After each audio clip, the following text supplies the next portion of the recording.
नमस्कार साथियों, मैं हूं Pramod Kumar Kandwal, intensive spiritual path से।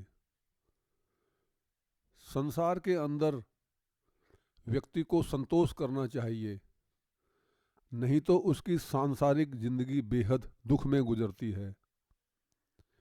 मगर आध्यात्मिक मार्ग में साधक को संतोष करने से साधन आगे नहीं बढ़ता। हम जितनी भी साधना करते हैं और कभी कभी कुछ अनुभूतियां भी होने लगती हैं, तो साधक उसमें संतोष करने लगते हैं। मगर यही संतुष्टता आगे साधना में उसके लिए बाधक बन जाती है। जैसे किसी धनवान के पास अधिक रुपए आते हैं तो उसकी रुचि और अधिक रुपए कमाने में होती है। उसी प्रकार सच्चे साधक को यदि किसी प्रकार की कोई अनुभूति हो रही है तो उसको और अधिक अनुभूति प्राप्त करने के लिए साधना करनी चाहिए, मगर अनुभूति की इच्छा नहीं रखनी चाहिए। जितनी जितनी हम साधना करते हैं उतनी उतनी परमात्मा के प्रति हमारी सन्मुखता होती है और संसार का महत्व कम होने लगता है। और एक टाइम ऐसा आता है कि संसार से संबंध विच्छेद हो जाता है। और जैसे ही संसार से संबंध विच्छेद होता है, हमारे सामने परमात्मा खड़े हुए दिखाई देते हैं। समय समय पर साधक को अपने को तोलते रहना चाहिए कि हम भगवान के पथ पर कितना आगे बढ़े हैं। इसका सीधा सा उपाय है कि जितना हमारा संसार में आकर्षण कम हुआ है, उतने ही अनुपात में भगवान में हमारी रुचि बढ़ी है, हमारी साधना सफल हुई है। हम साधना भी कर रहे हैं और हमारी संसार में भी रुचि कम नहीं हुई है, तो ये समझना चाहिए कि हमारे विकास का स्तर अभी शून्य है।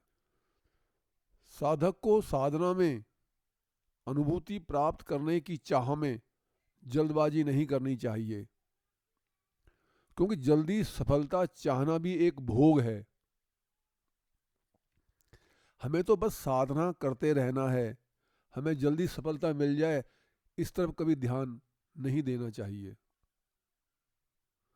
जो अपने मन को जीत लेता है वह पूरी दुनिया को जीत लेता है। वीरों में बड़ा वीर वह है जो काम बाण से पीड़ित नहीं होता। जो संसार के भोगों में आसक्त है वो हमेशा दुखी रहता है। बुरी वासना का त्याग सभी व्यक्तियों के लिए कठिन होता है, मगर गुरुजनों द्वारा प्राप्त नामदान बुरी वासना के त्याग में मुख्य रोल निभाता है। जन्म लेना उसका वंदनीय है जो ये फैसला कर ले कि मेरा दोबारा जन्म ना हो। जो जन्म से ही नहीं बोल सकता वह गूंगा नहीं है, वह तो अपने प्रारब्ध का भोग भोग रहा है। असली गूंगा वो है जो उचित समय पर उचित बात नहीं कह सकता। सत्संग करने से हर व्यक्ति का जीवन नहीं बदलता, क्योंकि ये सदाचार और दुराचार से संबंधित मामला है। सदाचारी पर सत्संग का असर पड़ता है, पर दुराचारी पर सत्संग का असर नहीं पड़ता।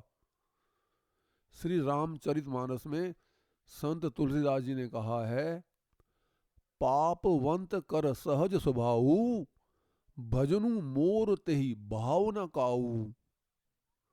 जो पे दुष्ट हृदय सोई होई, मोरे सन्मुख आव की सोई।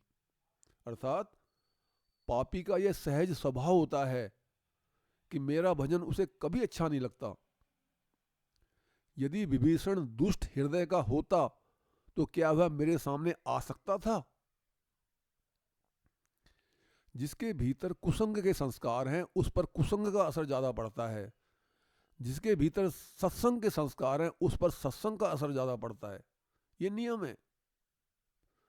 कली संत उदाहरण उपनिषद में आया है कि भगवान के नाम का 3.5 करोड़ जप करने से भगवान के दर्शन हो जाते हैं।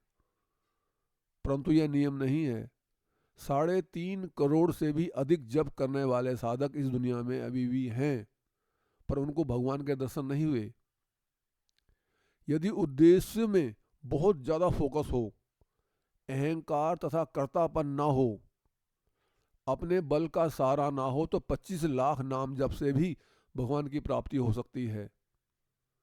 फिर भी यदि प्रभु को पुकारने की इच्छा अत्यंत तीव्र हो तो एक नाम जप से भी ईश्वर के दर्शन हो सकते हैं। परंतु इतनी तीव्र अभिलाषा हमारी होती नहीं है। ग्रंथों में लिखा है, जब लग गज बल अपन्यो बरत्यो, नेक सरयो नहीं काम, निर्बल होई बल राम पुकारो, आए आधे नाम। नाम जप करें तो हर एक जप के साथ प्रभु का पूरा पूरा भान हो, पूरा पूरा ध्यान हो, उनकी प्रेजेंस हमारे माइंड में हो, तो काम बनने में देर नहीं लगेगी।